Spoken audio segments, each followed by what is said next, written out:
और ठीक है 50 जो अगले चक्कर है।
वो तकरीबन उसकी जो प्राइस है वो तकरीबन 14 लाख के करीब है एक पेड़ की, और जो लामा है वो तकरीबन 18 लाख का एक पेड़ है।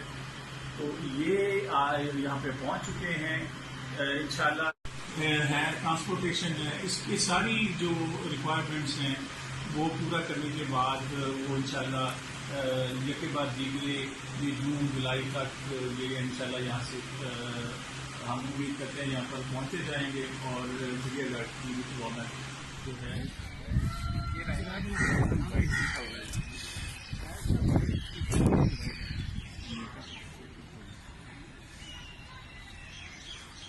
अभी तो ये करंट टाइम है ना। हाँ जी, 30 दिन के बाद